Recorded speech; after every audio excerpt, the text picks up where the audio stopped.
The theater lights dimmed. On the screen, a woman appeared, tall, with dark almond eyes and a presence so magnetic that the audience seemed to forget to breathe. That woman was Sophia Loren. But before the glamour, before the world called her a goddess, she was just Sofia Vianney Ciccolone, a hungry little girl born in war-torn Naples in 1934.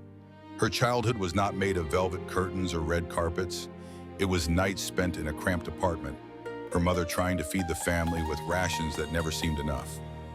Air raids forced her into shelters, where she would sit pressed against cold walls, her stomach growling as bombs shook the city above.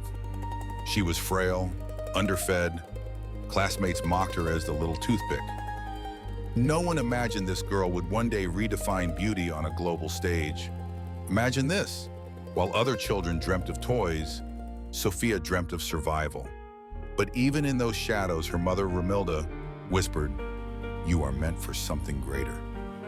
Don't let the world break you." That whisper became a fire. At just 14, Sophia entered a local beauty contest. She didn't win, but she didn't disappear either. Her face lingered in the minds of photographers, directors, and producers.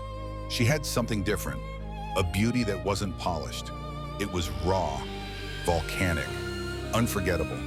By 16, she was walking the chaotic streets of Rome, chasing auditions, clutching dreams bigger than her own body. But Hollywood wasn't waiting with open arms. She was too tall, too dark, too Italian for the standards of the time. They wanted blondes, perfect teeth, polite smiles.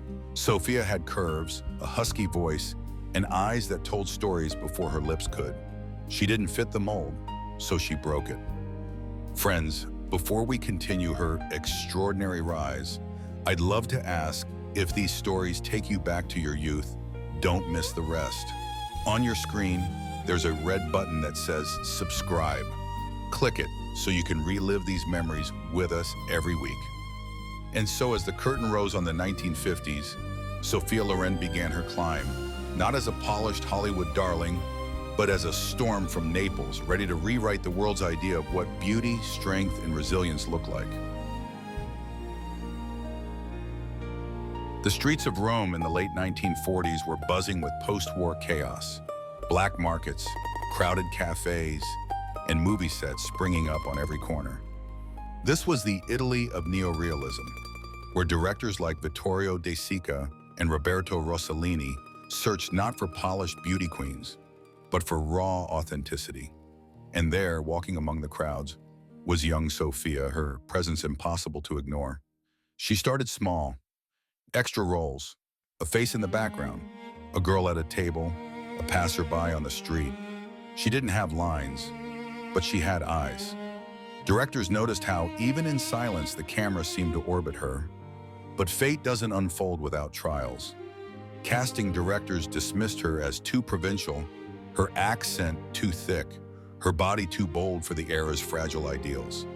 And yet, Sophia refused to shrink. She leaned into her roots. "This is me," she thought. "This is Italy. If they want something else, let them find another girl." In 1951, at just 16, she auditioned for a film that would change her destiny. The man she met was Carlo Ponti, a married producer 22 years her senior. For most, it would have been just another audition. For Sophia, it was the beginning of a love story and a career that would shake both Hollywood and Vatican walls. Ponti saw what others overlooked, not just beauty, but fire. He nurtured her talent, gave her acting lessons, taught her how to use her voice, low, earthy, commanding. With his guidance, Sophia transformed from an uncertain teenager into a screen siren. Soon, Italy was hers. Films like Aida, 1953, and The Gold of Naples, 1954, turned her into a national treasure. Her curves and her confidence shattered the fragile porcelain image of women Hollywood adored. She was not an accessory, she was the storm. But with fame came whispers. Her love affair with Ponti scandalized Catholic Italy. Tabloids called her immoral. Paparazzi hounded her at every corner. And yet, Sophia stood tall. She would not apologize for her love, nor for her rise. By the mid-1950s, Hollywood could no longer ignore her. Paramount came knocking, offering contracts, movies, and stardom. But Sophia knew to step onto that stage meant more than glamour. It meant leaving behind the Italy that shaped her and stepping into a world ready to mold her into something she wasn't. The question was, would Sophia Loren bend to Hollywood's will, or would Hollywood bend to hers? The doors of Hollywood opened wide, but they were gilded cages. When Sophia Loren stepped onto American soil in the mid-1950s, she carried more than a suitcase. She carried the weight of two worlds. In Italy, she was adored. In Hollywood, she was exotic, foreign, a puzzle they wanted to solve but also reshape. Paramount executives pressed her. Lighten your hair, change your nose, soften your curves. But Sophia was unyielding. I am not blonde. I am not porcelain. I am Sophia Loren, she declared. And with that defiance, she carved a place that no other actress of her time dared to claim. Picture the scene. A glamorous Hollywood dinner party, chandeliers blazing, champagne flowing. Marilyn Monroe glides across the room. Cameras flash, but in one corner sits Sophia, her dark eyes steady, her smile subtle. Photographers shift their lenses. The room tilts. For the first time, America sees that beauty does not come in a single shade.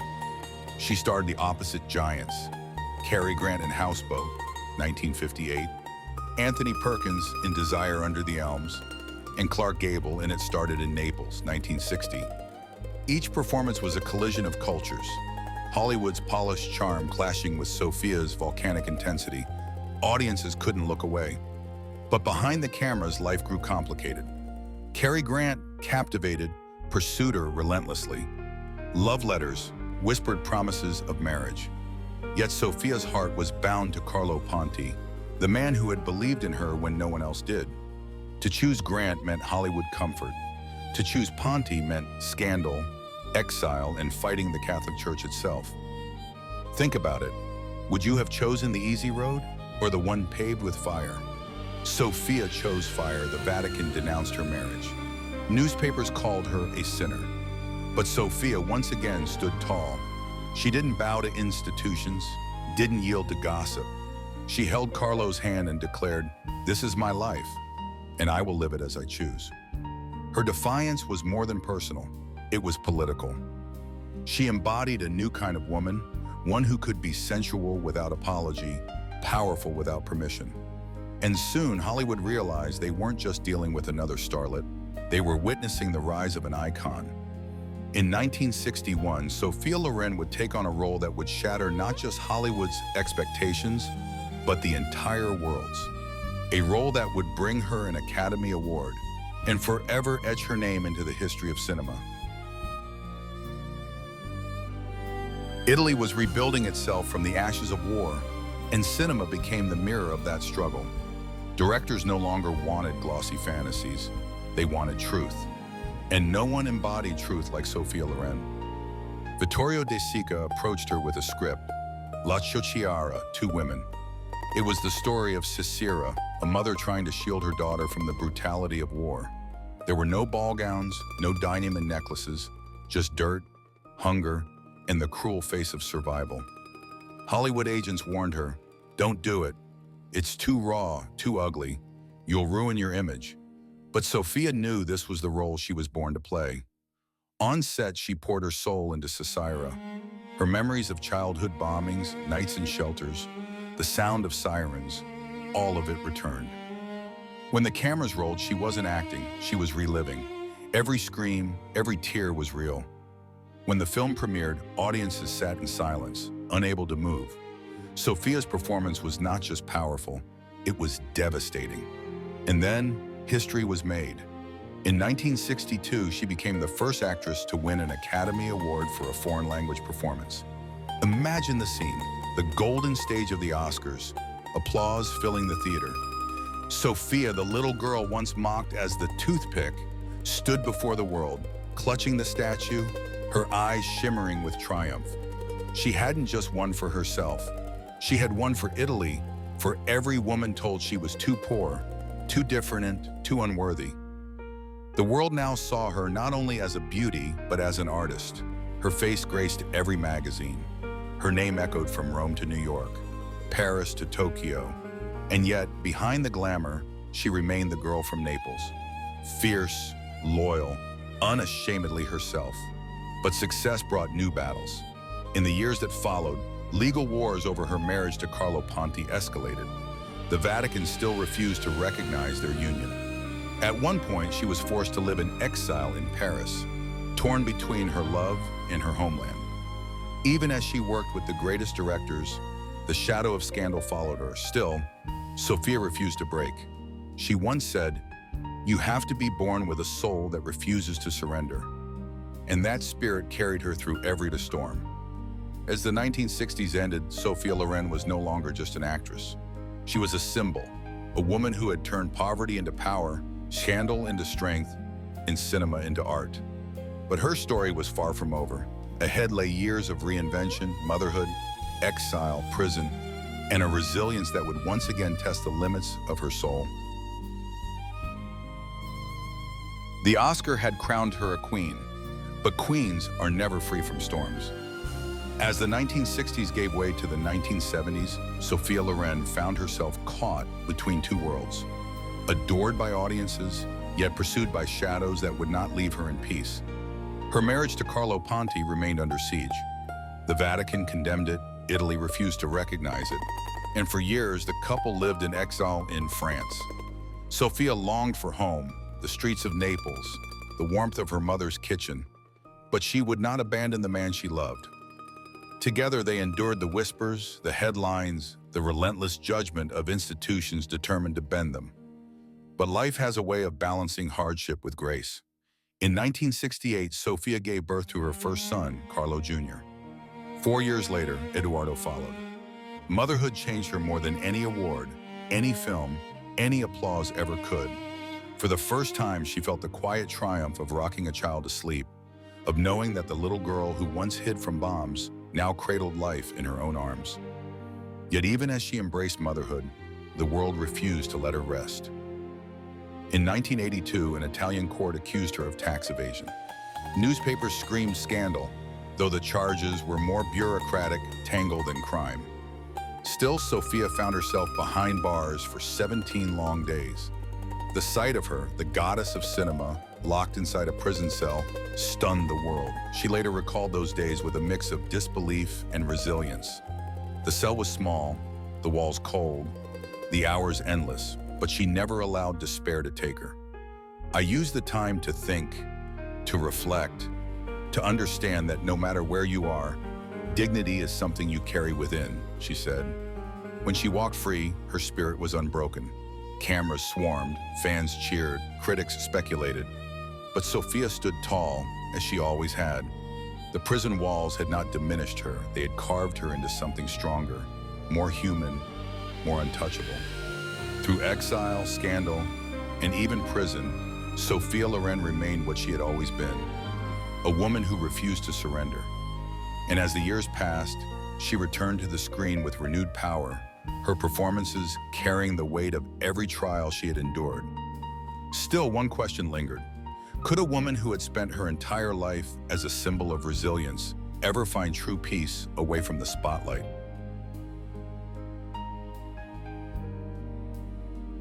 The 1980s and 1990s arrived, and with them came a quieter rhythm. The world had changed, but Sophia Loren had already etched her name into eternity. She no longer needed to prove anything, not to Hollywood, not to Italy, not even to herself. Yet the spotlight never truly released her. She chose her roles carefully, no longer chasing every script, but waiting for the ones that spoke to her soul. When she appeared, whether in Sophia Loren, her own story, or later in Grumpier Old Men with Jack Lemmon and Walter Matthau, she brought not just beauty, but the wisdom of a woman who had lived 1,000 lives. Her family became her anchor. She poured her love into her sons, watching Carlo Jr. grow into a conductor, and Eduardo step behind the camera as a director. She often said that her proudest role was not Sisira, not any character she played, but being Mama. For a woman the world idolized, her greatest joy was as simple and profound as hearing her children's laughter echo through their home. But the goddess of cinema never vanished. Designers begged her to wear their gowns, magazines still placed her on covers, and audiences flocked to her appearances. She became a bridge between eras, an icon from the golden age who still walked among the modern stars. Younger actresses whispered her name with reverence. In 1991, the Academy honored her with an honorary Oscar, recognizing not just her performances, but her resilience, her defiance, her artistry. As she stepped onto the stage, the applause thundered like a standing ovation for her entire life. She smiled, not as the hungry girl from Naples, not as the scandalous lover, not as the prisoner of 17 days, but as a woman who had lived without apology. Even into her 70s and 80s, Sophia Loren carried herself with grace and fire. Wrinkles came, but they did not diminish her. They were proof that beauty was never just in youth. It was in dignity, in survival, in the way she never bowed her head. She once said, "There is a fountain of youth. It is your mind, your talents, the creativity you bring to your life." And that belief became her legacy. As the curtain began to fall on her career, Sophia Loren had become more than an actress, more than an icon. She had become a symbol of a generation's dreams, a reminder of resilience for those who had lived through war, love, loss, and triumph. Yet even in her later years, one truth remained. Sophia Loren was never just a star on a screen. She was the embodiment of survival, passion, and grace. The Italian goddess who showed the world that true beauty is never manufactured. It is earned, carved through fire, and carried with pride. By the dawn of the new millennium, Sophia Loren had already lived a life so vast that it seemed almost mythical. Yet her presence remained unmistakably human. She was no longer just a woman who conquered Hollywood. She was a living monument, a bridge between the golden age of cinema and the modern world. In Italy, her image adorned posters, museum walls, and the hearts of generations. To the people of Naples, she was more than an actress. She was family. The girl who once lined up for bread rations had become the pride of a nation. Across Europe and America, retrospectives of her films drew packed audiences. Even people who had never lived through her era spoke of her with reverence, as if she were a timeless legend carved from marble. Sophia Loren's legacy was not simply her beauty, though it remained luminous. It was her courage to defy. In a world that tried to mold her into something she was not, she taught millions that authenticity was the ultimate power. She refused to bleach her hair, to alter her features, to soften her accent. She taught Hollywood to bend, not her. She had shown women that they could be sensual without shame, ambitious without guilt, strong without apology. And she had shown men that a true goddess was not an ornament, but a force of nature. As the years rolled on, Sophia retreated more into private life, yet every rare public appearance became an event. When she stepped onto a stage, audiences rose to their feet, not for the character she played, but for the life she had lived. She became a reminder of an era when cinema was not just entertainment, but art that burned into the soul. Even in her 80s, she returned once more to the screen in The Life Ahead, 2020, directed by her son, Eduardo. In that performance, her age was not hidden, not disguised, but embraced. Her face bore the lines of time, and yet those lines told stories of survival, of resilience, of a woman who had lived fully and without fear. The film brought her new generations of fans and reminded the world. Sophia Loren never belonged to the past. She belonged to eternity. And as her voice softened with age, she spoke of her journey with humility. "I owe everything to life," she once said. "It gave me hardship, but it also gave me love, family, and the chance to leave something behind." Sophia Loren's story is not simply about an actress. It is about a girl who turned hunger into fire, scandal into strength, and beauty into something that could never be imitated. And so, as the curtain draws close, we are left with this. When people speak of cinema's immortals, they will always whisper her name. Sophia Loren, the Italian goddess who taught the world that true beauty is not in perfection, but in the soul that refuses to surrender. The curtain falls, but the legend remains.